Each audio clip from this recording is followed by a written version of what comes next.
I'm Yvonne Hamoud, registered social worker and owner of New Moon Counseling. But out of the office, I'm a mom, wife, daughter, sister, and friend. Join me each week as I sit with a special guest to discuss everyday things that impact our mental health. We'll be chatting about everything from mental health and relationships to media and current events, as well as personal experiences and reflections, all in the hopes of normalizing our humanness and helping you see that you're not alone. This is Outside the Therapy Room.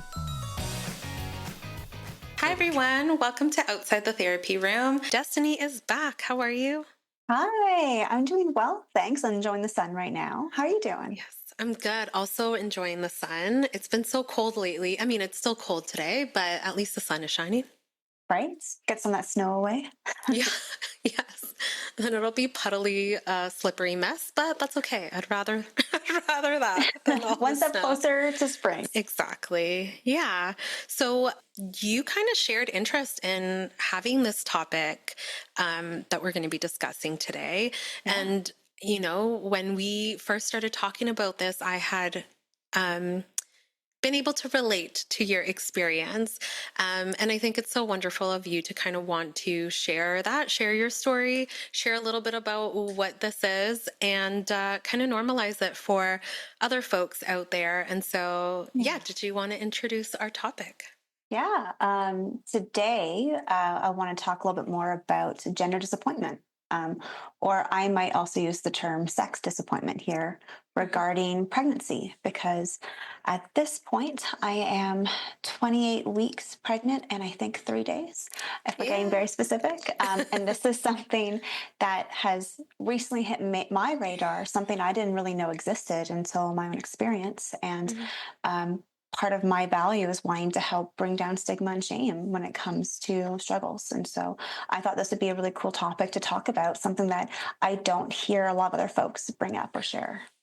Yeah, yeah. And thank you for naming that, like the gender disappointment, sex disappointment. This term is called gender disappointment, but we want to make sure to kind of note that while we are talking about gender disappointment, we are using that as the term of your baby's sex, which includes biological features, chromosomes, hormones, genitals, reproductive organs that they were assigned at birth.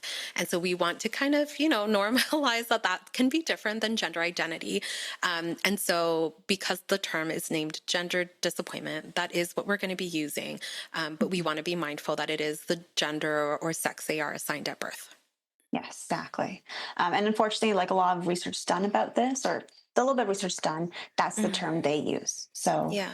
that might be the term used a little bit more here in this talk. But yeah, kind of just jumping into it, like with what is gender Yes. What disappointment or is sex disappointment. So for people, this is can be an experience of feeling like sadness or disappointment at discovering the sex of their baby. And for some folks, they can find this out during like ultrasound appointment before baby is born. I think it's not a term maybe folks have heard too often, or maybe it's a new term for some folks that are listening. And it was a new term for you that you eventually learned. So how did you get to that place of learning this term? Yeah. So with my spouse and I, during our pregnancy journey, we wanted to find out the sex of baby before they're born. And so we did our own private um, acknowledgement and learning, because I didn't want to have to I didn't want to do like a gender reveal party in front of all these people, because I knew ahead of time that I had a preference for what I was hoping for with baby, just based off my own upbringing. I have 3 brothers. My spouse has 3 brothers. There's a lot of testosterone in my family. And so because of that, part of me was really wanting to have a girl, because I have a really good relationship with my mom because of all those things, and just wanting to help, balance a little bit of the hormones going on in the family. And so when we found out the sex of our baby, it was something that I immediately felt that disappointment and sadness, because I found out we were having a boy. And after I had those emotions, I immediately turned and felt shame and guilt about the fact that, like, I'm fortunate and privileged enough to be able to get pregnant, Mm. to be a low risk pregnancy, and to have everything come out clean and healthy. And here I am, sad and hurt that my child is a certain sex that I was not immediately hoping for. And it was really hard because with all the shame about feeling sad, I was like trying to just be happy, just be excited, which actually made things worse. Yeah. Um, my spouse was very supportive, very aware that this could be my experience. And so, after speaking with him for quite a bit about it and like letting myself cry, I did what many other people do and turned to the internet and Hmm. Googled just like this sensation, this feeling. And of course, that threw me into different Reddit posts because Reddit has a thread for everything, Hmm. and found a bunch of other people talking about this exact phenomenon of them finding out the sex of their child and feeling all of this like shame and guilt about their experience, and not knowing like what to do with it, and reading through all the comments of people just going on about like this is actually quite common. This is a Hmm. very normal experience for a lot of people. And there's a term, the word gender disappointment is what we are talking about here, and giving space to feel it and process it. So I first found out the night I found out about the sex of my child. And Yeah. I like devoured and read through all the different Reddit threads I could about it. I feel like that's so validating. Sometimes the internet, while it can be a scary place, I think it can also help us feel seen, right? Because I feel like in that moment when you were feeling all of that shame and guilt, being able to read other people's experiences and, recognize like, ooh, okay, great. I'm not alone. This isn't Yes. an isolated, feeling or thought that I'm having right now. And just being able to have that validation from strangers on the internet sounds like it was Yeah. helpful. And learning this term, right? There's a lot of Mhm. learning that happened through that too. When you shared this experience with me, I validated. I was able to relate, although our experiences are different. I also felt some gender disappointment when I was pregnant with my second. I had a boy first, my oldest. And when I was pregnant with my second, I had just, I don't know, this feeling, this like every time I would envision what our future would look like, I saw a little girl. And so Mhm. that's kind of how I always pictured this baby growing inside me was they were female. Yeah. And so when we went and did the ultrasound, my husband was there, and I remember he was holding my hand, and the The what are they called? technician. Thank you. The technician was like, moving things around. And then I saw it. I saw that it was a boy. And I said, I was like, oh, is it a boy? And she confirmed that it was. And I silently started crying. And like, I Mhm. didn't want to share it. I didn't want to communicate it there. I did also feel that shame and guilt. I didn't want to, say that in front of the technician who, in my head, I was like, oh, this technician probably has to like really have a poker face in case, they have to share terrible news to a mom who's expecting. And so I didn't want to share that emotion. I quietly cried. My Mhm. husband noticed. I remember he was like, just holding my hand. And when we got out of there, I remember he gave me a big hug and we were walking to the car. And I felt that. I was like, why am I crying right now? Like, I should be Yeah. feeling so grateful. I should be feeling all of these things. And I remember he told me, like, it's okay. This is normal. He's like, Mhm. and you are grateful that you're having a baby. Just what you had envisioned and visualized is now changed. And so I Yeah. remember after that, we got some balloons to share with our son that he was having a baby brother. I think during that process, there was a little bit of that, like, oh, pink balloons versus blue Yeah. balloons, Yeah. and all of that. But when I saw how excited my son was to have like a baby brother, when we started doing like more books and stuff to get him prepped to be a big brother, that's when like things started kind of settling in for me. And so it Mhm. was, I would say, maybe a little bit more short term lasting. I did not go and Google everything at that time. I think Yeah. again, I was sitting with a lot of that like shame of like, I'm probably the only person that has felt this, or, Mm. some of those thoughts that we can have often. And with my husband's support and my mom who validated it, and at the same time was like, well, now you need to move on because this is a reality of it. I was able to kind of just focus on my son and on getting him prepped for a sibling. So different experiences for sure, different times as well. Mhm. I don't know if I would have searched it at that time. This was like 6.5 years ago. if that term existed or if I would have seen all of these Reddit posts, but Yeah. it's an experience that a lot of people feel. And I think within that, Yeah. something that my husband said was this is a loss, right? Like you were Yes. envisioning, picturing, dreaming, visualizing, fantasizing about what this life with this little kiddo was going to be, and you were envisioning it a certain way. And as we know with grief, we grieve the things that we don't have or the things that we know we will no longer experience or will not experience in this moment. Yeah. And I think that that's also part of it. We're dealing with a lot of emotions, a lot of disappointment, but also a lot of grief for what could have been or what we thought would happen and now it won't be happening. Yeah, I think exactly. Because I think as I was, this is like 11, 12 at night, as I was scrolling that day, um, like reading through the comments, people talk about grief. And with the work that I've done, I Mhm. know of a term called ambiguous loss, where it's loss connected to something that is not marked by death, but it's Yeah. still like that transition and something that we are losing. And with that, that can be the loss of a dream, of a career, of a hope. Things that we had put energy and excitement towards is now gone. Mhm. And Mhm. at this loss of hopes and dreams about this child that I created for myself is no longer in existence, or at least that was my initial thought Yeah. moving through this. And so read their comments, seeing all the validation, and again with the work that I know as a therapist, I did a little my own therapy of trying to give myself permission. That's like, Mhm. okay, this really sucks, and trying to get yourself excited right now is not helpful.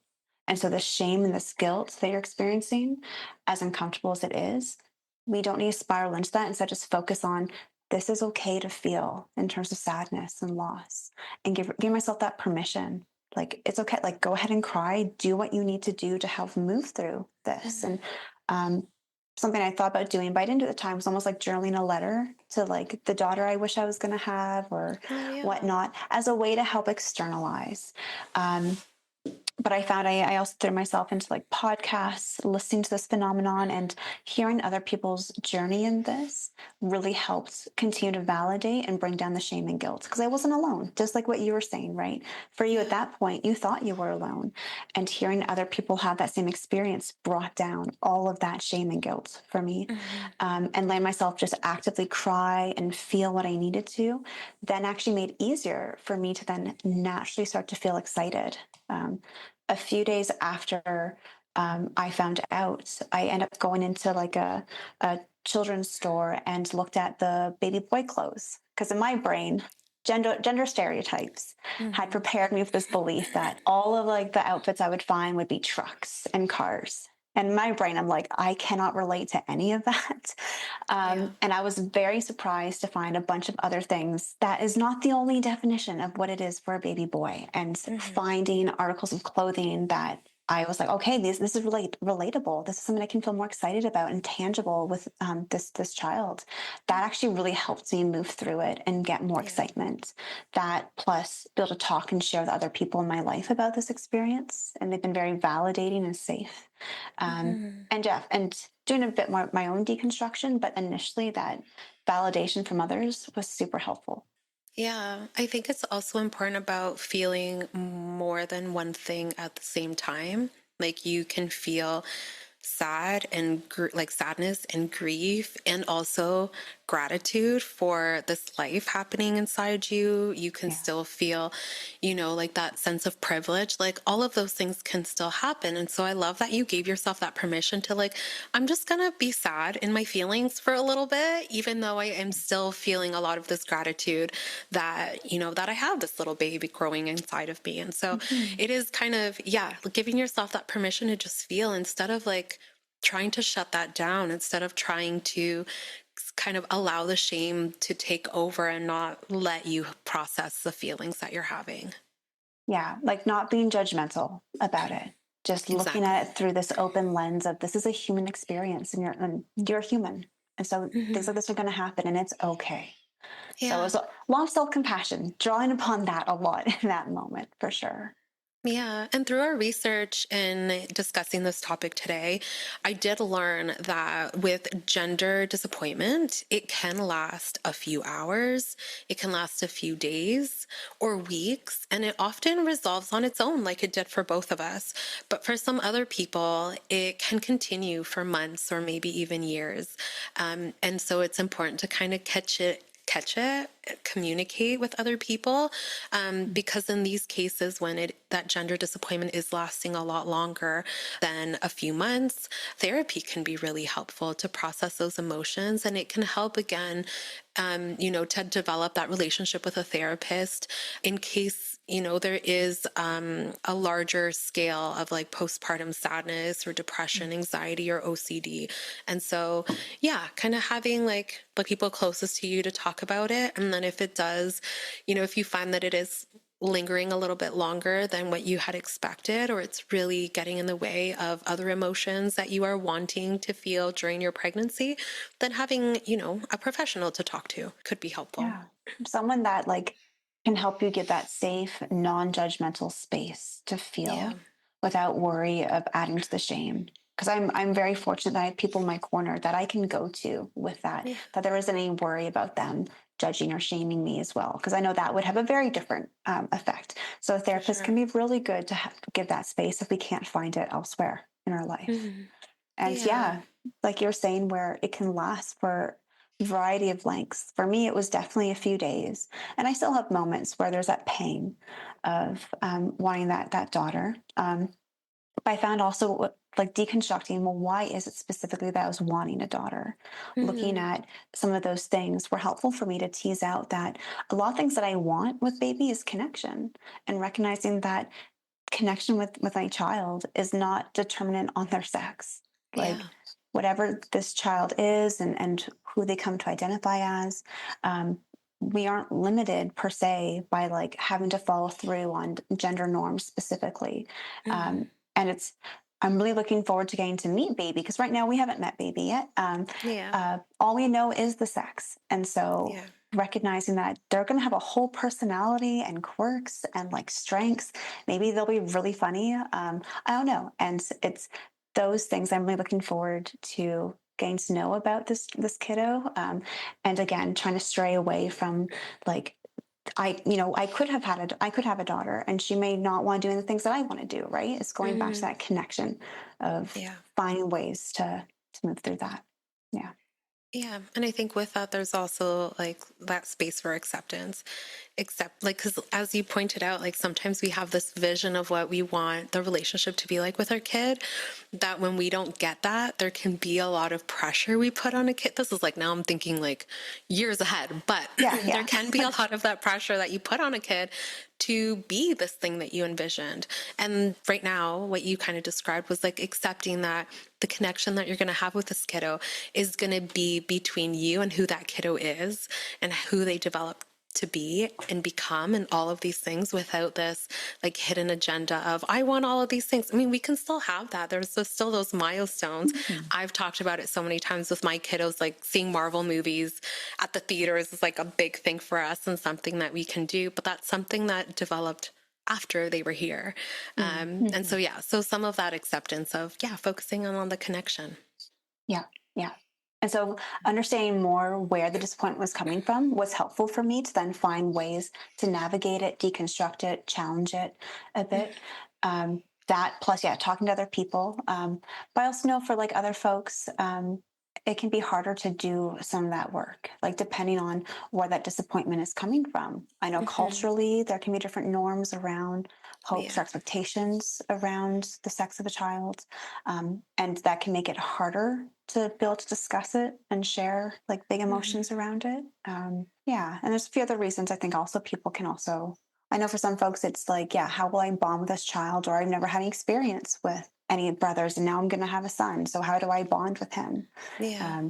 All those different things can bring up and challenge our worry and contribute to that disappointment. Hmm. Yeah, a lot of the things that you mentioned for sure are, maybe some reasons why some people feel that gender disappointment, cultural norms, that visualization of like what your experience or what you wish you had, what you envision your partner also. Like, if we look at our partner, we're like, wow, they would make a great parent to a son or to a daughter to coach, basketball games and all of this. Like sometimes we hold this and this vision, but not for ourselves and our connection with the kid, but for our partner and their connection. And so, yeah, there's a lot of these fears and these feelings. And I think what's important to note is that that's reasonable. It's okay. It's Yeah. normal to have those experiences, those expectations, those fears, those worries of what, the sex of your child is going to be. And yeah, it's like, I think we've said it so many times, it's important to talk to your partner about it and to your support system about it so that there is, and again, able to be like that safety with this, this phenomenon, as you mentioned, that can be so heavy. We can hold a lot of judgment on ourselves for having. And it makes me think a little bit too, like societal pressure. We see a lot now in technology with like the rise of gender reveal parties or these grand displays of learning this information. Hmm. And for some folks, like that can be really hard to go into this and then have that experience of disappointment, but then having to mask it in front of all Yeah. these people. They want to film it and whatnot. And so I can appreciate. We've seen so many of them on like social media. Some like not very nice ones when, someone's very upset that it's a girl or the opposite. And so, yeah, sorry, I interrupted you. No, but exactly. And I know for some people, like having to perform emotionally like that, whether it is to hide it or whatnot, that can also contribute and add to that shame or that Hmm. negative feeling. So it's harder to process. Yeah. Um, so we can see the variations, right? Of like in the moment we can feel it, but then also afterwards when we do find out based off like the environment that we're in. So, like some grandparents might really want you to have a specific sex for the baby, Yeah. and hearing other people talk about their disappointment, that can add to our own emotional labor here. Yeah. And I think like now we're moving into, how to process this gender disappointment. And we've said it so many times, please validate your own emotions. Be aware of the shoulds that we can put. Like, I Mhm. should be happy. I should be grateful. You are happy and grateful. And Yeah, this sucks for a moment, right? And that's yeah. okay. You're experiencing that grief. I think it's also important. There's during gender reveal parties, or I think in a pregnancy, there's so many external voices that'll come in with advice or suggestions or just comments that you're like, I did not really ask for this comment. And Hmm. so just be mindful, because it is okay for you to be feeling this, but other people might jump into like, just be happy that it's healthy. At least you were able to get pregnant, blah, blah, blah. Like all of these other Hmm. comments that could come in. And so really, Yeah. when we are able to validate those emotions for ourselves, when we're able to give ourselves permission to feel, we are also, kind of creating some armor from the comments other people can make, instead of us taking those comments in and feeling more shame and adding to all of the, negative ways that we're feeling. We can say like, it's okay. I know that I feel this way and I know that it's normal, and it doesn't take away from the excitement I have to be pregnant or from the gratitude I have, all of these other things. So just, yeah, being mindful of like, what boundaries can you place with other people in your external circle, other family members, so that you can protect yourself, but also what boundaries can you request that your inner circle create to keep you away from some of those comments and kind of protect you. Yeah, and I was doing the exact same, like emotional boundaries, right? Like, Yes. what are some emotional boundaries that we're able to set for ourselves? Whether that is like vocalizing that it's really hard for us to hear those kind of comments and would appreciate not hearing them at this time, Yeah. or just more of that internal, okay, I'm going to validate my feelings if other people around me can't do that for me. Hmm. And I know that tricky of like those at least, like, oh, at least baby's healthy, at Yeah. least it's a low risk, at least you were able to get pregnant.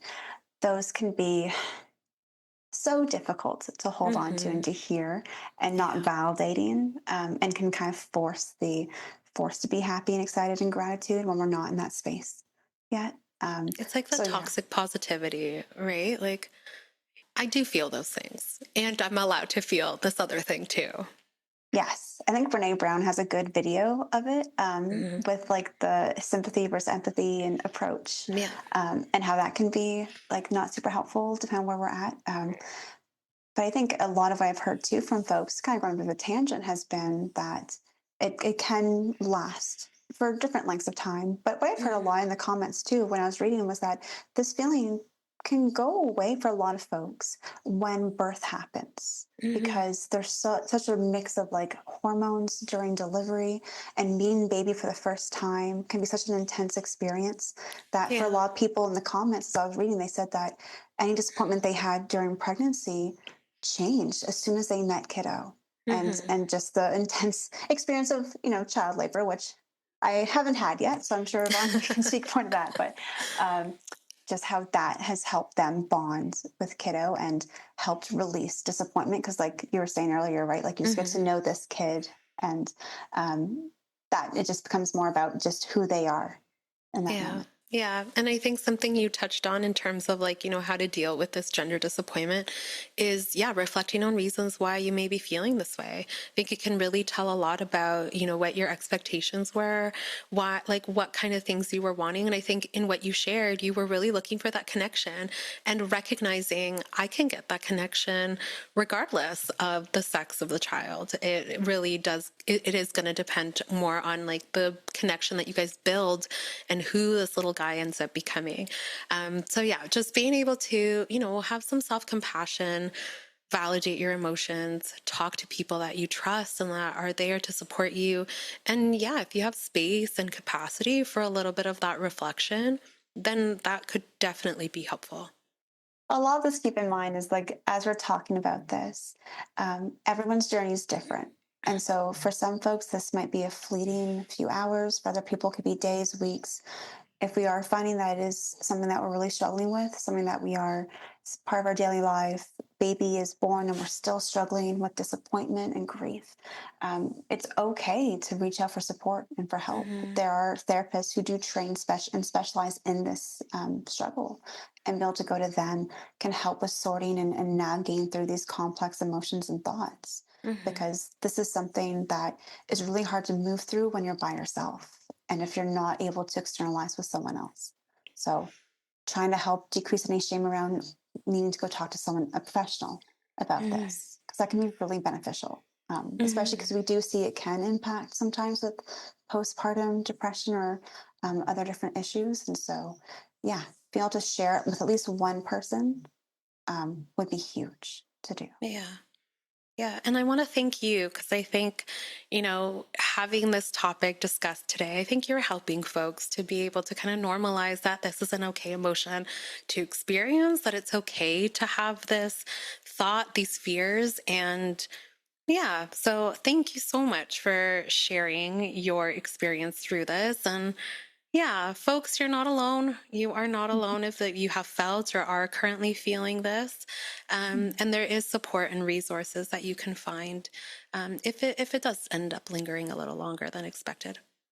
Yeah, well, thanks for having me. And yeah, just Of like course. talking about this to help normalize. Because like for some folks, again, this is a new topic for them. So helping Yeah. to see that this is quite common can help. But yeah, just help out people. Well, thank you so much, Destiny, for being here. And yeah, I don't know. Hopefully, we'll see you again soon. You can update us on baby. Sounds good. Thanks, Yvonne. Thanks everyone for joining, and make sure to follow us on Outside the Therapy Room Pod on social media. Thanks. Bye. Bye. Thank you for listening to Outside the Therapy Room. This podcast is intended for educational and entertainment purposes only. If you reside in Ontario and are interested in working with one of our therapists, please visit our website in the show notes. If you reside outside of Ontario, a quick Google search or search through Psychology Today will help you find a therapist near you.